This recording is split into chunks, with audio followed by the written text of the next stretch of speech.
Righto guys, here's my Equatorial platform I've been working on all week.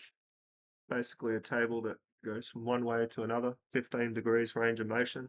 Cancel out the field rotation of the night sky when the axis it rotates on is per your latitude and pointed for me in the southern hemisphere towards the south celestial pole.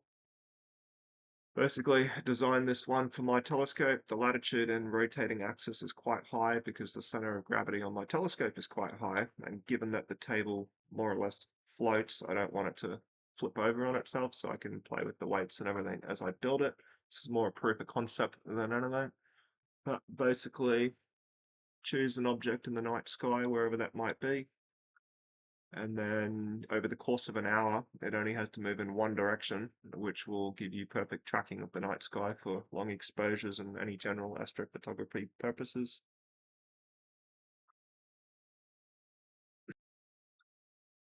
Alright guys, so the best way to think about this is that the whole thing operates around an invisible cone.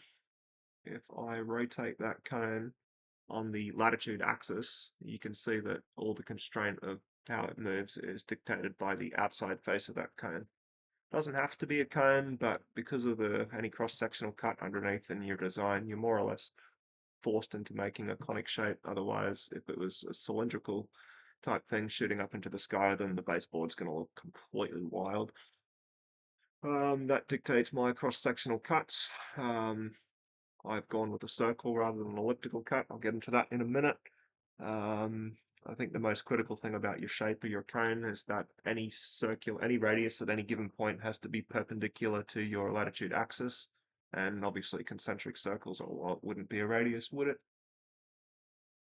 Um, all right, so another weird thing about what I've done, which gets me out of a bit of trouble, is I've used a two-dimensional radius. A three-dimensional radius, a circle doesn't fit inside a cone, so I've had to project through, and by doing so, I've rotated the bearings over. So I can't use this face, I need to use that face, so stay to the constraints of the cone. So there we are, there's the cone, there's one and two cross-sectional cuts. Going over to Wikipedia to work out what sort of cross-sectional cut I wanted to do. It's a bit tricky because my latitude's so high because the center of gravity of my telescope is so high.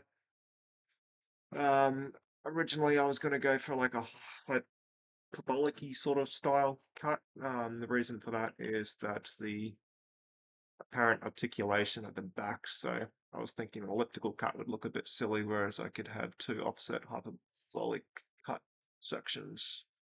But an ellipse is my next best option, but a lot harder to cut with a jig on a router. The easiest thing to cut is a circle, but then it's a three-dimensional head scratch, so I've had to project through, which is why I've come back to what I've said there about projecting my bearings through on an angle to work outside the constraints of the cone.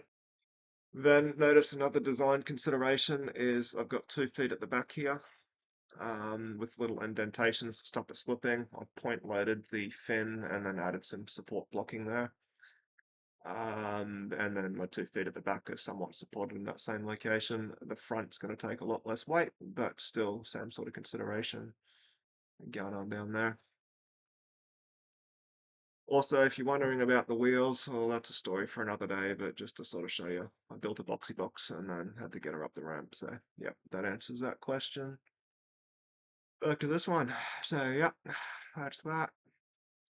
And then, yeah, that's how she works, guys. Nice and simple.